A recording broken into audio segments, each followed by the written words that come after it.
Good evening, everybody, and welcome to Gresham College. This is the fourth of my talks in a series of environmental subjects, and this one's going to be talking about environmental challenges and UK professional bodies. And welcome particularly to those people who are, I can see one or two people in the audience who are actually represent some of the UK professional bodies. So that's great. I want to talk to you tonight about these national organisations involved in activities intended to benefit the state of our environment in the UK and internationally.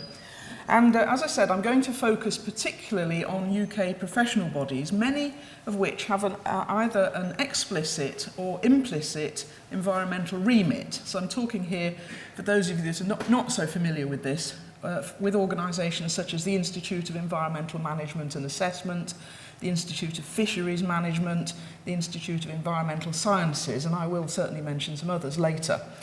There are, of course, a range of other organisations, professional bodies, that are less directly associated with environmental matters, but also have some concerns. So, for example, those would include the Institution of Civil Engineers, the Royal Town Planning Institute, and there are many others. We'll pick them up later. The point I want to make with this slide is that some of these groups are very large indeed, and a conservative estimate of their total membership, as we've got on here, is something in excess of 500,000 people. Now, those people are mostly based in the UK. Some of the organisations have international memberships, usually a minority. But I've shown up here for comparison the membership of the main UK political parties, which even in total don't come close. And it's also worth reflecting, I think, that a 2010 analysis suggested that about 900,000 people have green jobs in the UK. So even if the membership of these professional bodies is 500,000, there's still some capacity for growth in that. Now, that size, of course, should be a good thing. It should be a reflection of the fact that there's wide public and professional interest in addressing environmental challenges in a proactive and effective way, and indeed power to do so in the community.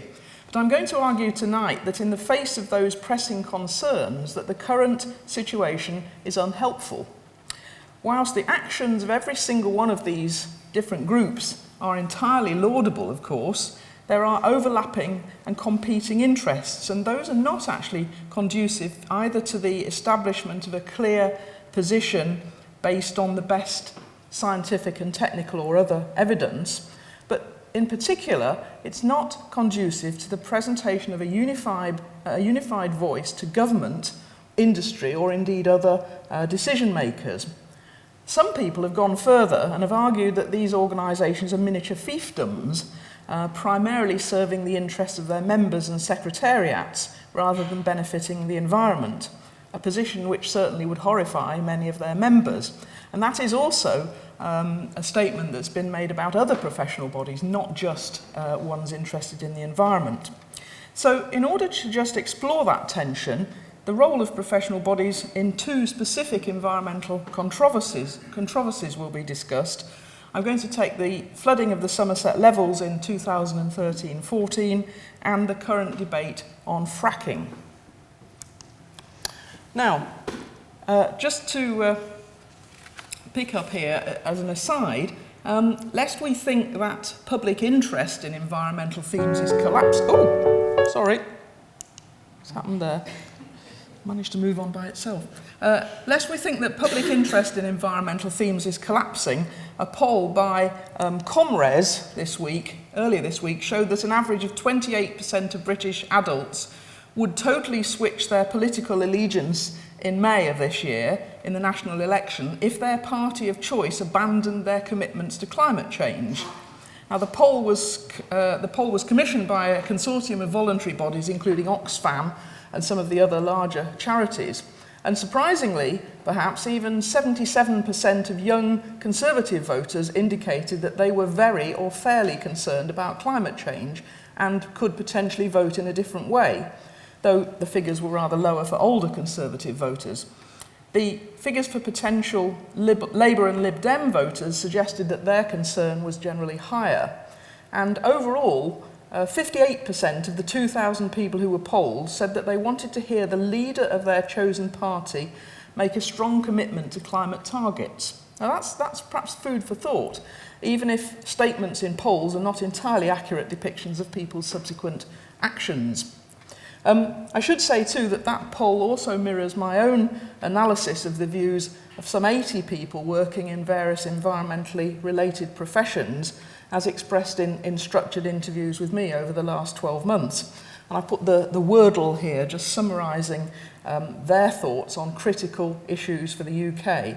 It draws out, obviously, the key role of climate change in their thinking, but also touches on some of the other areas of interest. For example, so there's a strong interest in water-related challenges. I wouldn't, of course, hold this to be a representative sample. This is people already having expressed an interest in environmental matters. Now, I'm going to look at the Somerset Levels, as I said, before drawing out some conclusions, and I want to start off by setting the scene by showing you some imagery associated with the event.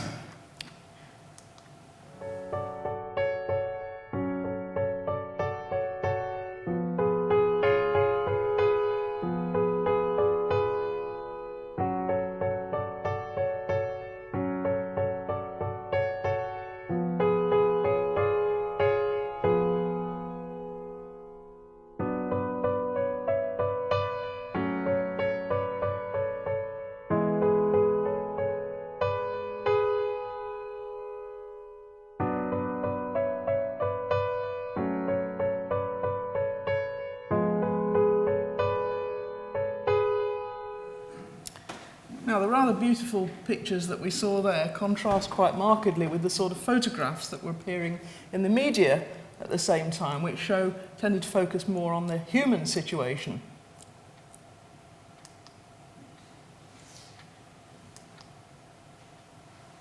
This is surely not an image that, an image that many people would find rather disturbing. The satellite images here simply show on the left the situation before the event. The red is generally reflecting drier areas, and on the right there, this is a NASA image, satellite image after the event, where you can see in the darker colours and the greenish colours the areas of flooding, which are pretty substantial in this area of Somerset. And here we see a rather more real colour image. Again showing areas of black, but the lighter areas of green, areas of water that were rich in sediment moving through these rivers. Now, we've all seen, I'm sure, the sort of the stoicism of the villagers when interviewed on the television, at least initially, followed by increasingly stressed protests as the water levels rose inexorably. And you'll probably remember too the rather moving sight of desperate farmers moving livestock with assistance from across the country, and then the deployment of the military, we saw in the picture there, and senior politicians, I think, senior politicians too, and there's the Prince of Wales, some in very new Wellington boots, I hasten to say, arriving to interview people, and an almighty argument developing between government ministers about what should be done about it after the waters receded. Now that, of course, is a situation that's played out across the UK several times over the last few years, though in this case with some complexity arising from the local geography. Now, the background in terms of meteorology, weather conditions, is shown on the picture here. Basically, sorry, this thing keeps moving on by itself. Basically, we had a wet autumn, and much of the south of England received something in excess of twice the average rainfall for January. That's the dark blue and the black areas there. 200% of the monthly average, twice the monthly average, is not that unusual in a month, actually, but it was combined with storminess and high tides, and river flows were exceptionally high. The black on the diagram at the bottom here for January, the black spots mark areas where the monthly flow was particularly high. And the groundwater levels here, again, black spots marking very high groundwater levels. Many of you will know that the Somerset Levels, of course, are an artificial human construct. Land reclaimed in the last few centuries from being a peaty wetland, only some 3 or 4 metres above mean sea level. So hence it's below high tide level, and under natural conditions would periodically experience inundation either from the sea or from rivers. And historically, the settlements were located on little knolls of higher ground. In the summer months, dry grazing or cropland. So dry grazing or cropland traditionally was maintained by pumping, and you see here huge pumps actually during the course of the flood event, pumping first of all field drainage, but then groundwater and surface water up into rivers and drawing it down actually in the grazing or the cropland areas, and then also deploying tidal sluices to keep out the high tides, dredging and straightening the river channels and embanking them with walls, and there are lots of vocabulary associated with Somerset's water arrangements, rhymes, for example, as drainage ditches and so on. So that's very traditional. And in the winter of 2013 and 14, what happened though was that those measures in total were not sufficient to keep up with the amounts of water arriving at the lowest points in the landscape from the higher moorland areas around. And we ended up with about 600 houses and about 7,000 hectares of land inundated. Now, that led to a series of allegations that what is described as routine maintenance of the channels of some of the local rivers, particularly the River Parrett and the Tone River, for those of you that know this area, that routine maintenance had been neglected, and that there'd been sedimentation on the banks and the beds of some of these rivers, which had reduced their capacity to accommodate high flows. There were other things too. There was a prosecution of 2 men for interfering with sluice gates near Thorney village, allegedly to protect their own personal property. That case is actually ongoing. Part of it hit the headlines this week. But the point I'm making is that deliberate human action may well have played a small role in enhancing flood levels locally. Of course, that's not going to have affected the situation as a whole very significantly. Conversely, counter-allegations were made that more houses had been permitted by the local authority. Sorry, there's one of our leaders in his new Wellington boots. Counter-allegations were made that expenditure on routine maintenance had been reduced. In fact, the pattern is quite complex, and this is the subject of analysis elsewhere. Data here shows it was produced by the Association of Drainage Authorities, and you can see there were drops and then planned increases in expenditure for this year. So that was one of the things that was to do with maintenance. The other thing, the other counter-allegation was that more houses had been permitted by local authorities or by the Secretary of State to be built on floodplains in these areas. And if you look at the map here, the mapping done by the Committee on Climate Change, you see the area here, the dark area in Somerset there, which indicates large number of houses built in the Sedgemoor area, presumably in the floodable area. So the allegation was that local people were in part responsible for bringing this catastrophe on themselves by choosing to live in increasing numbers on the Somerset Levels. Now, some of you will probably remember the acrimonious debate going on between government ministers. I can particularly remember Eric Pickles having a go at Lord Smith, who was at that time the head of the Environment Agency, about this, and also a series of experts, mainly from universities and engineering companies, offering their solutions to the problem. I suppose I would say that the cacophony of voices was pretty overwhelming, instigated largely by the television and by newspapers. And the solutions that were suggested included lots of different possibilities. The first one, and the obvious one, was dredging, where we see that there are advantages and disadvantages. So on the advantage side, dredging is something that you can do quickly, you can be seen to be doing something, it's relatively cheap, and it's the traditional approach of the last 100 years.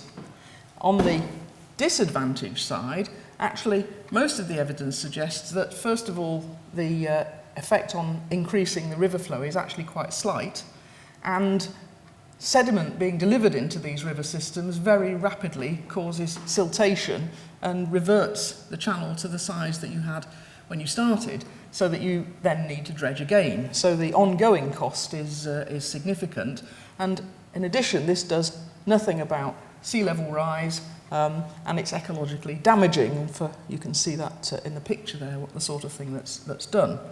So that was one potential solution, and there were lots of arguments about that. There were others as well. Tidal sluice gates put across at Bridgewater, for example, at the Bridgewater Lagoon was another one. It allows you to pump for longer because you keep the high tide out.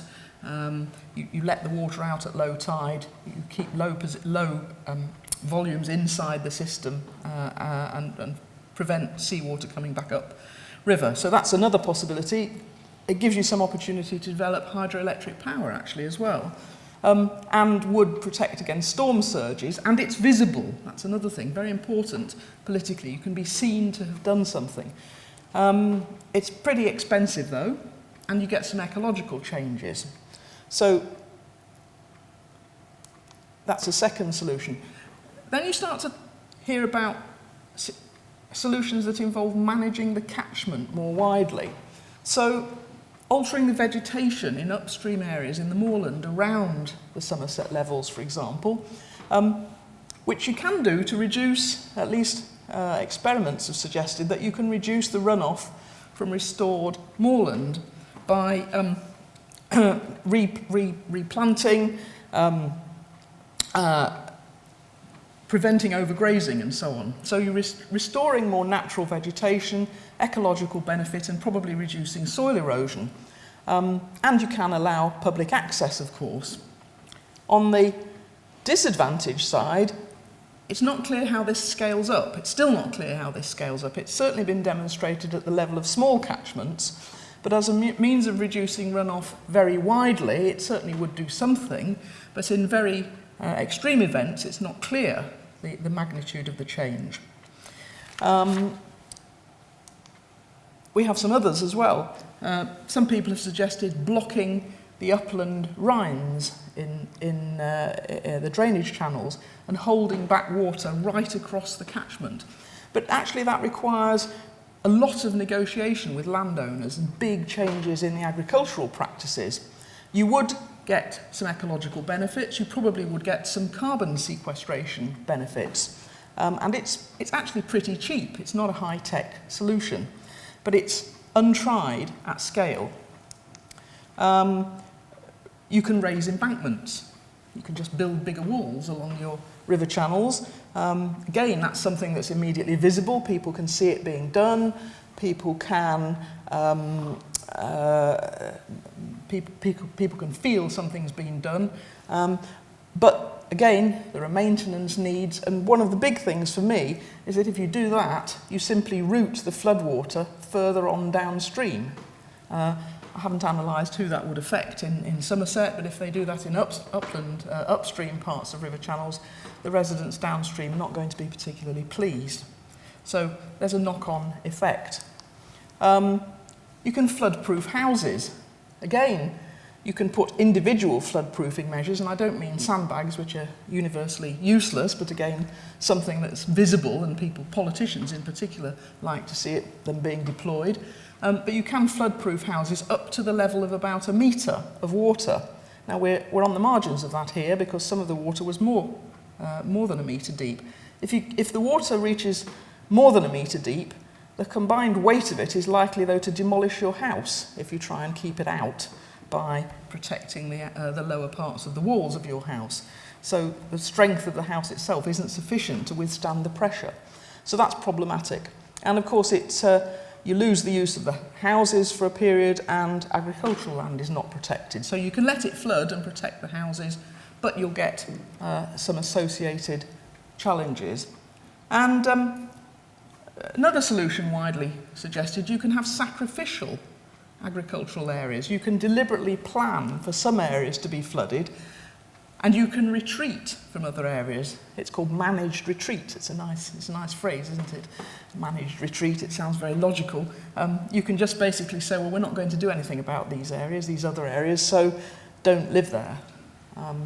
There are some issues about that. It's actually not particularly expensive, but it's contractually challenging. And there's actually not enough space in the Somerset Levels, probably, for a full sacrificial scheme. So those are some pros and cons. Now, as you'll know, any of you that have been to or listened to some of my earlier lectures, this is a typical wicked problem, a problem where you've got poorly formulated situation, you've got interconnected physical and human dimensions, you've got things being done in one place that influence what happens somewhere else. You've got lots of different stakeholders who don't agree about what's important, who use the terminology in different ways, and who wouldn't agree if the problem had been solved. That's a very typical example of wicked problems as defined by Rittel and Weber in the 1970s. And there are further things, actually, more recently, to do with wicked problems where time is running out. And I'd put into the equation here something which I haven't mentioned in this context before, which is climate change. So the situation's actually getting worse, and some of the people involved, or the central authorities, are rather weak or non-existent. So, and short timescales, of course, as well. So these are very typical wicked problems, and we know that from all the research, all the evidence suggests that the solution to wicked problems lies in some form of structured dialogue. Now, it's perhaps too soon to see whether that form of structured dialogue is happening in the case of the Somerset Levels, at least in a rational way. And the immediate intervention that happened was dredging. That's what happened. Now, what I want to turn to now is, what about the professional bodies? What were they doing in this area? Well, I want to review in a minute how they work and their detailed functions, because in theory, professional bodies are these large groupings of people who know something about what's going on, theoretically offer the possibility of cutting through the complexity and orchestrating some kind of coherent and informed response to this situation so that government can hear the voice and be measured in its approach. There are large numbers of people, as I've said before, and mostly well qualified. So what happened in this particular instance with the professional bodies? Well, the next section really reflects my personal views based on my own role at the time as chair of one of the umbrella organisations, which we'll hear about later. But I just want to say at this point that this situation generated amongst the professional bodies, and continues to generate, a very large amount of heat in the discussion. Actually, I would say rather little light, but an awful lot of heat amongst those who became embroiled in it. As the drama unfolded and experts began to appear on our television screens, some of the professional bodies began to try to make group responses to government, but others did not. Now, the Landscape Institute, and we'll hear from Sue Illman in a minute, who was the president of it at the time, the Landscape Institute was one of those bodies who were concerned to try to bring different groups, different professional bodies and stakeholders together. And in late January 2014, the Landscape Institute coordinated the writing of an open letter asking for action by government to be based on evidence, not assertion from government ministers, which wasn't helpful. This letter was signed by representatives from 15 of the professional bodies and widely reported in the media. She also spoke in the media about the need for a multifaceted approach that was aligned, in fact, with the government's own policy, as expressed in the Flooding and Water Act of 2010 and the Natural Environment White Paper. And for her pains, she was roundly criticised by representatives from other groups. Let's hear what she says. In terms of flooding, I really don't think that we have approached solving the problems of flooding in a logical way. Quite clearly, the only way to look at it, if we're going to look at the big scale problem, is to look at the way we manage our land and the way that we manage our water, all the way along catchments, from where it starts in the uplands right down to the coast, and look at what the solutions are every step of the way, how we can build resilience, how can we improve the situation, how we can retrofit, and what we should do every time we stick a spade in the ground, whether it's to dig, grow food or build buildings. No, we're absolutely not doing that now. We're doing very piecemeal things. We're in denial about the impact of certain activities, particularly farming, agriculture and some of forestry. We don't understand that dredging only solves siltation problems caused by bad management practices. So no, we're not getting it and we're not joining it up. Now you can see there Sue Illman, the president of the Landscape Institute, making an appeal, a cross-sectoral appeal for joining up different groups, different approaches and different people. She mentions the foresters, she touches on the role of farmers, engineers and so on. Now, at the same time as this was going on, Society for the Environment, which is an umbrella organisation that brings together 23 of the has 23 constituent environmental professional bodies, also tried to coordinate a response, but the chief executive officer at the time felt unable to progress it and didn't, in fact, make a response. And the reasons for that were quite interesting. In some cases, when the constituent bodies were consulted, there was overt hostility to notions of collaboration amongst the professional bodies. In other cases, some of these bodies said that their own organisation wasn't explicitly concerned about flooding, and they didn't want to join the debate. Several of them said that they were too small and under-resourced to consider responding. And tellingly, I think, some of the organisations said that some of the potential solutions that were being discussed would disadvantage the economic position of their own members, those involved in dredging, for example, which was being criticised by some of the other organisations. Now, that's a difficult situation to be in. A number of professional bodies also, particularly the larger ones, also evidently made separate and individual responses to government and only revealed their activity to fellow organisations afterwards. A number of organisations did make, in subsequent months, produce their own analyses and suggestions about responsibilities, but the time delay in that case was significant and the situation had died down a little in public consciousness. Now, what we're seeing here, I would say, is a communication chaos. It's hardly to be expected that government would hear the balance of professional opinion clearly, and presumably they listened mainly to those with the loudest voices and the best links. I would say, in particular, that it's not a situation where one could be at all confident that the proper engagement of stakeholders in decision-making, characteristics of which include things like inclusivity, transparency, learning, efficiency, efficacy and legitimacy, would pertain. How do you know whether you have consulted your members and you are expressing a legitimate view? Is it transparent so people can see how this view has been arrived at? Have you learned from the situation and indeed previous similar situations and reflected that in your response and so on? I won't go on through this, but there are a number of learnings here which should be taken on board when making an account and reporting, and it's not apparent in this situation that that happened at all. Now, let me just look at professional and other bodies, similar organisations, in a little more detail, just to reflect on what might be done to improve the situation. Professional bodies are one set of a number of rather ill-defined groupings who want to influence decisions and action on the environment. And the wider group includes the people on here. So it includes things like NGOs, voluntary bodies and charities, trade associations, learned societies, livery companies, and some government departments and agencies, but I'm going to ignore that latter group tonight.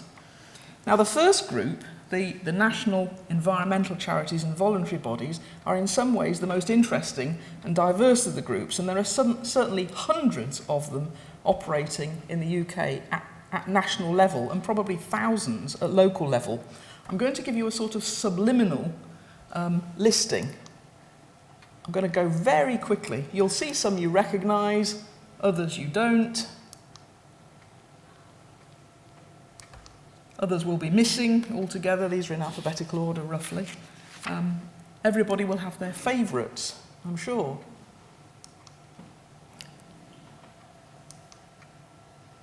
I've got the Green Party on there. Not quite sure why, but we'll come back to that. Classification difficulties in a minute. You see, I'm still going. I've only got to I. All of these organisations have at least a national office in the UK. I like Red Squirrels in South Scotland, which has a national office. One of my favourites here is on the left. I love the idea of the Tortoise Trust. Campaigns against illegal collecting and trade of tortoises. The one on the right is just an example of one that has a much more radical agenda, Earth First. Talks about promoting direct action, gives some very interesting information on the website about all sorts of interesting activities, including how to drive a digger, which would presumably come in useful if you were involved in sabotage or tunnelling, which are also suggestions for things you might do. There's another one here I find interesting, which is the Deep Green Resistance Movement. It's difficult to find out what they do, but they propose direct action and moving towards, in fact, social revolution.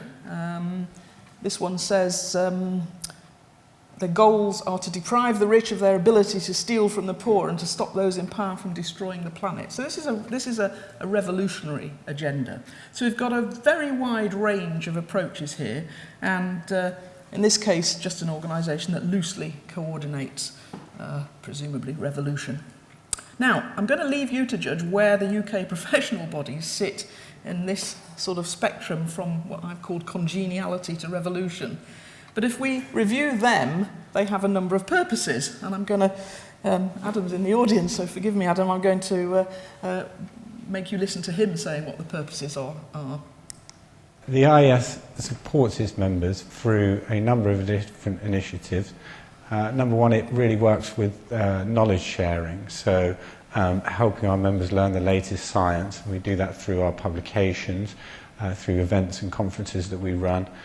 Number two is really by helping our members network with each other, bringing them together in different forums. The third thing that the IS does is represent the sector, and that's to external stakeholders, things like government, education partners, and the civil service. The fourth thing that the IS does is act as an umbrella for a number of different smaller professional associations and initiatives. One of those is the Institute of Air Quality Management. We also have an education arm and a sustainability arm. The final thing the IS does is work on professional standards. We do this through our own membership structure, but also on externally validated qualifications like Chartered Environmentalist and Chartered Scientist. Now that's a summary which would probably apply to most of the professional bodies, but the balance varies from one professional body to another. So here's a second chief executive talking.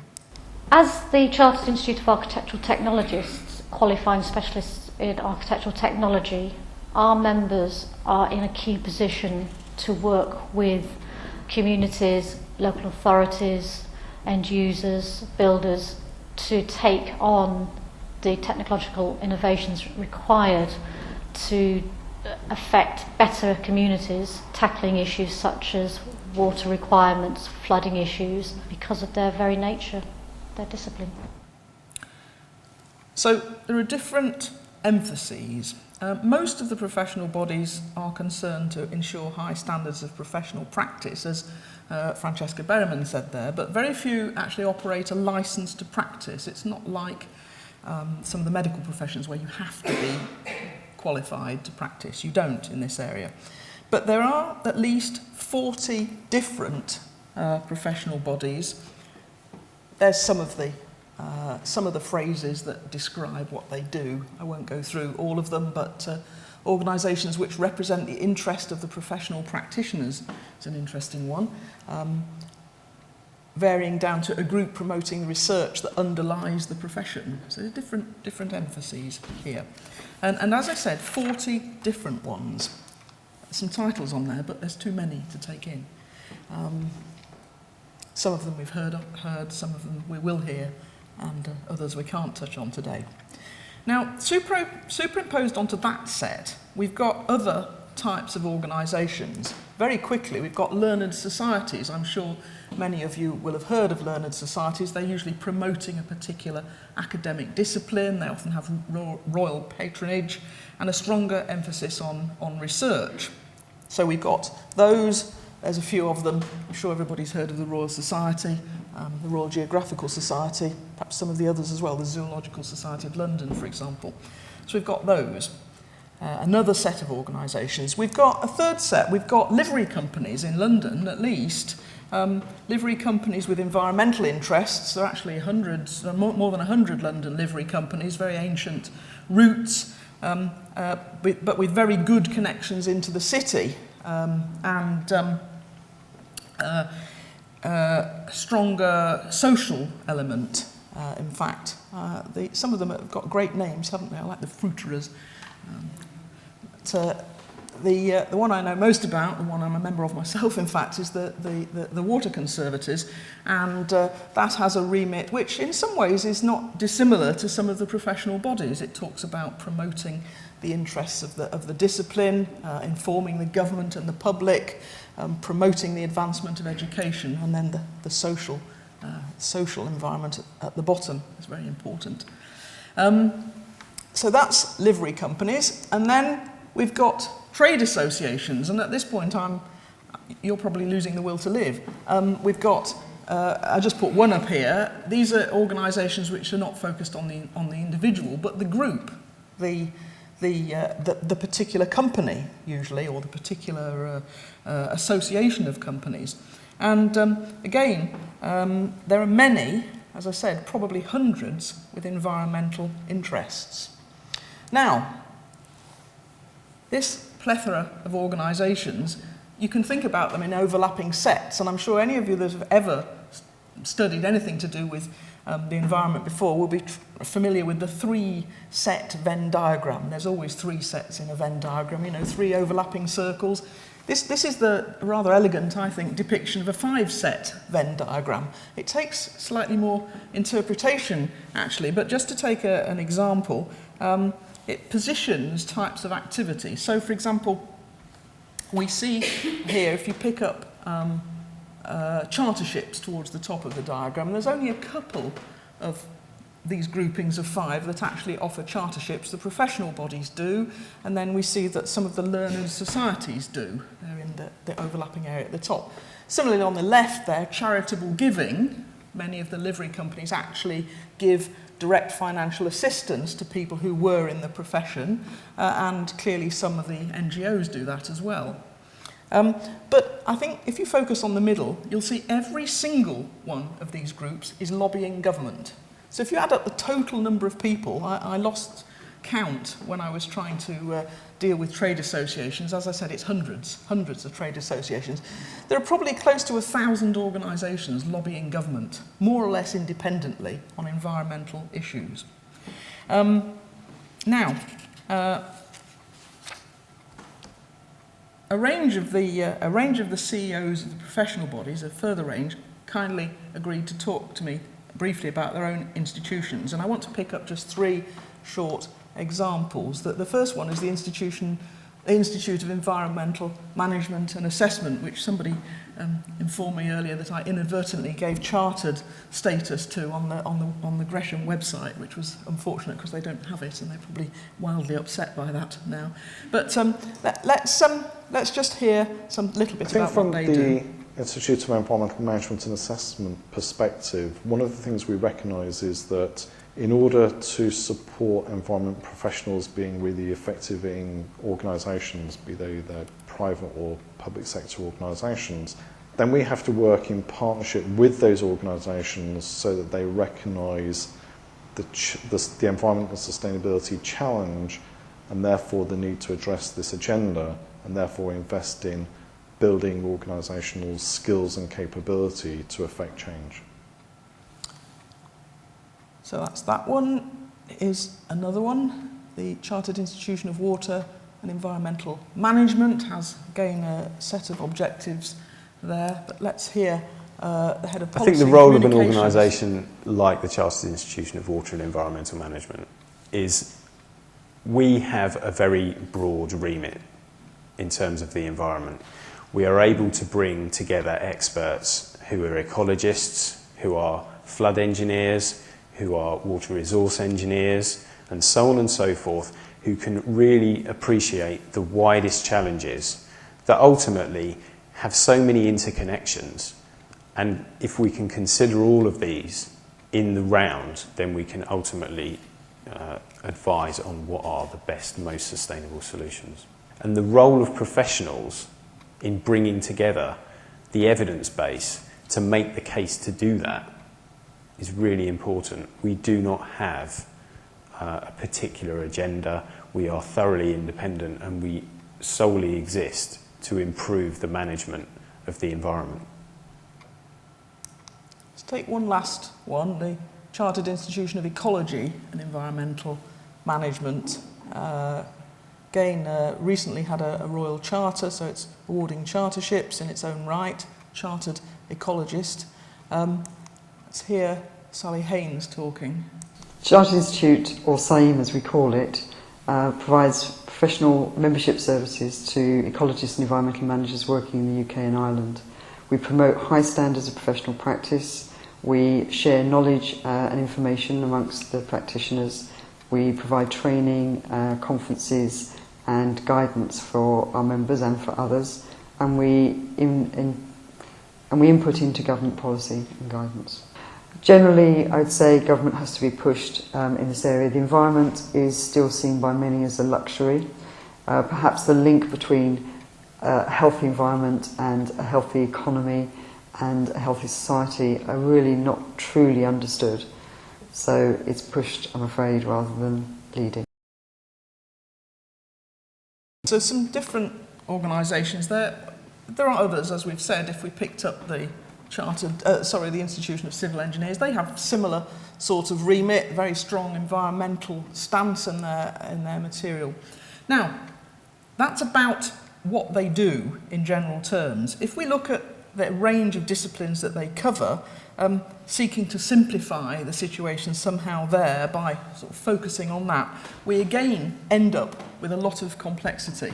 I've taken a diagram here from the Quality Assurance Agency, which is the body that oversees university courses, and it's trying to, this particular diagram was used up until last year to try and capture the relationship between different subject areas. So you can see there geology, earth science, environmental studies, and then round the edge all sorts of things like physics and chemistry and biology and medical things and law and so on.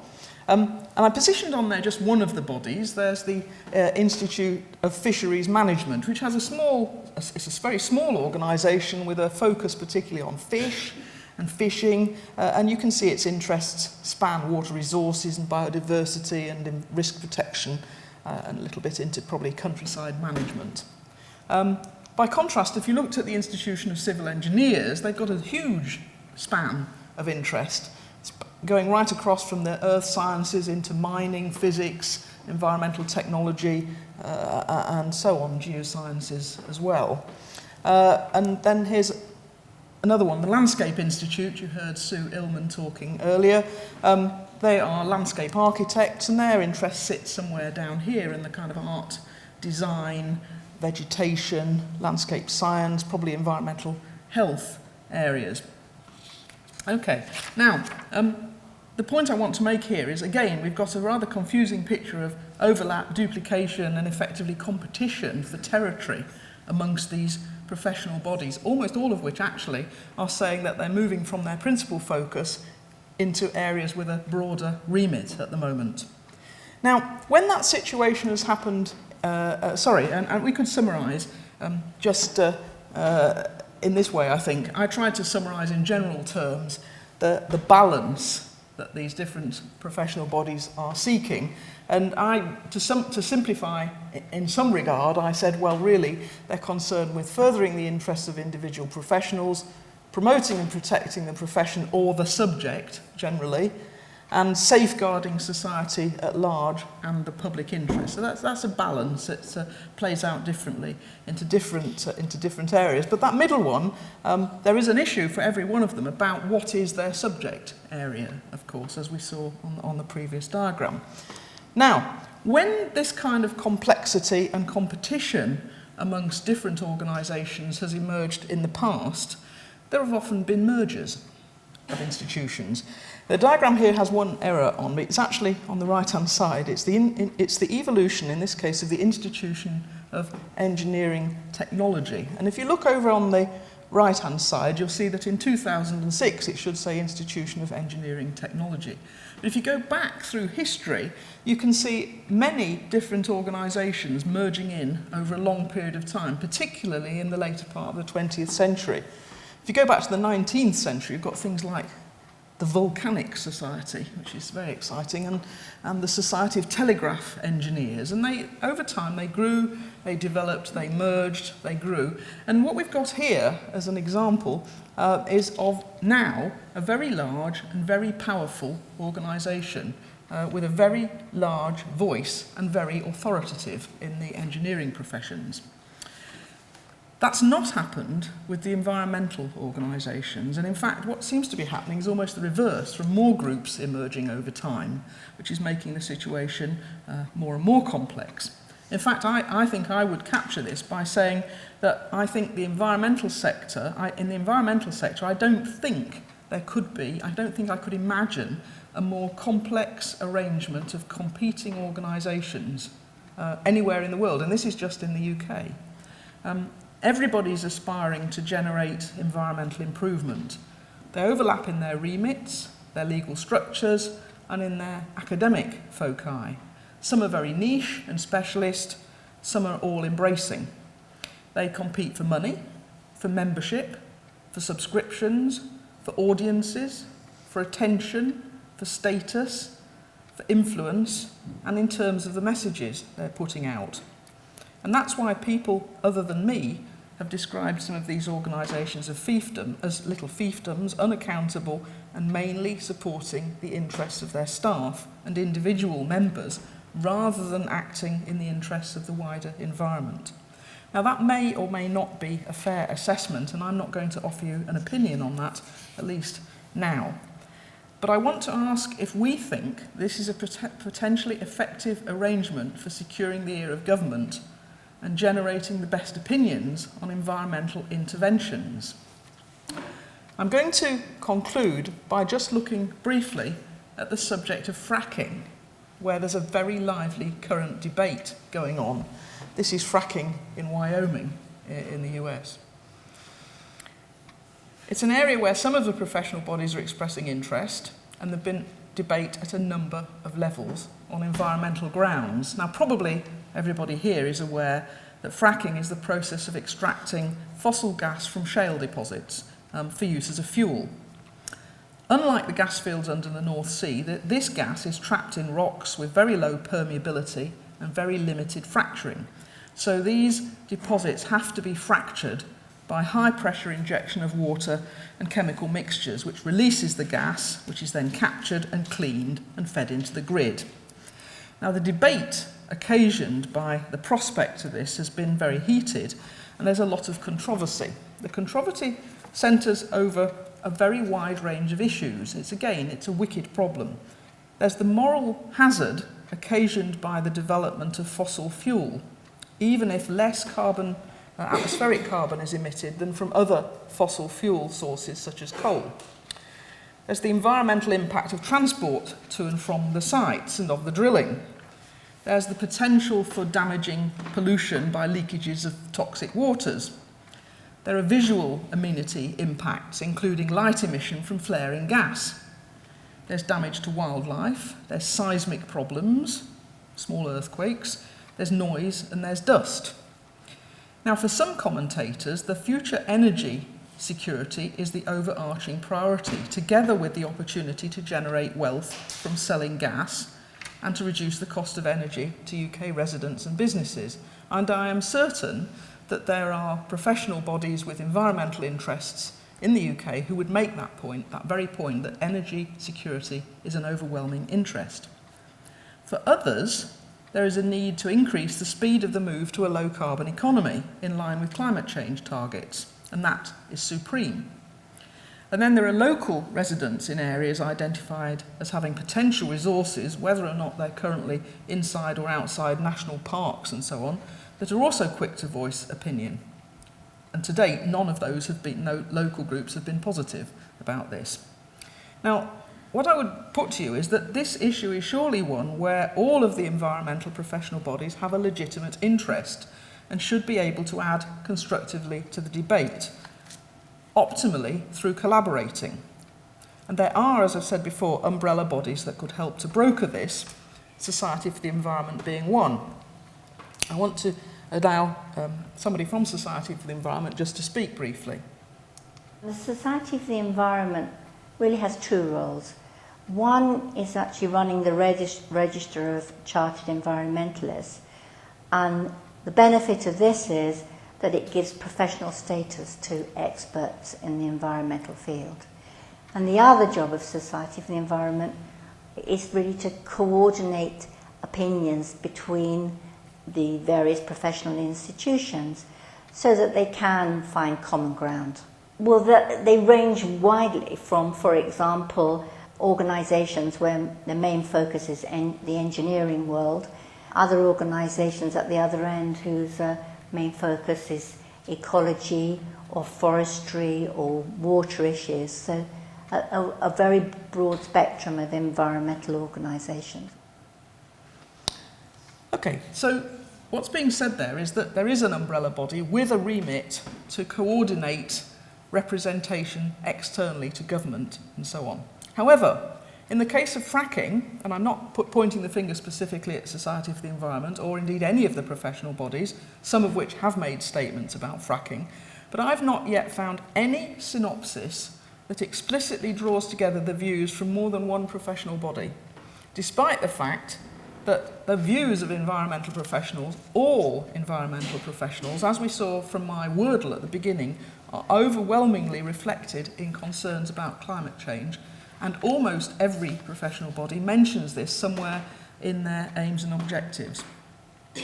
Most of the professional bodies, not all, but most, have drawn back from expressing an opinion on fracking altogether, in some cases despite vocal pressures from some of their members. As we saw in the case of the Somerset Levels, some are unable or feel unable to express an opinion because they're too small to have sufficient time for an analysis. We do know that one or two of the larger bodies have recently input opinion to the UK Environmental Audit Committee's Environmental Risks of Fracking inquiry, and the Institution of Civil Engineers did, for example, last month. And it commented on the necessity of environmental safeguards and permitting and environmental impact assessment and so on, but they explicitly noted that they wouldn't comment on the implications for carbon emissions. And we can only draw our conclusions about the people who are in ICE about why they wouldn't be willing to do that. I'm sure they aren't alone in fighting shy of expressing a comprehensive view, because alone, as a single professional body, they're not well placed to do so, and they risk alienating some of their membership. Perhaps that's just another challenge that's just too wicked. Now, I'm going to leave the last word on professional bodies with one of the CEOs who's talking about revolution, and I just ask you to hold in the back of your mind the Earth First, what was said about revolution and direct action there. This particular CEO is talking about the sort of people who might be well placed to lead such a change or revolution in the way we think about and act on environmental issues. If I was to put forward my manifesto for why an organisation like the Institution of Environmental Sciences has an important role to play in society, I'd ask you to think back on the Industrial Revolution. Now, you often hear environmental scientists talking about the need to have something equivalent to the Industrial Revolution to meet some of these environmental challenges. And when you look back at the Industrial Revolution, you see that it didn't happen through public consent. No one went out and asked the small farm holders, the cottage industries, if they wanted to amalgamate in big cities and to have a technological revolution. What happened was that there was a small technocratic class that decided it was in their best interest that this happens. And I suspect that any environmental revolution will happen in a similar way. It will be the professionals that deliver on it. And that's not a very comfortable viewpoint for some people, because they think it should always be public-led. You know, the campaigning organisations like Greenpeace and Friends of the Earth are the important ones. But I can't think of a revolution that's happened in history through public consent. I can certainly think of ones that have happened through a technocratic class making it happen. Ladies and gentlemen, thank you very much.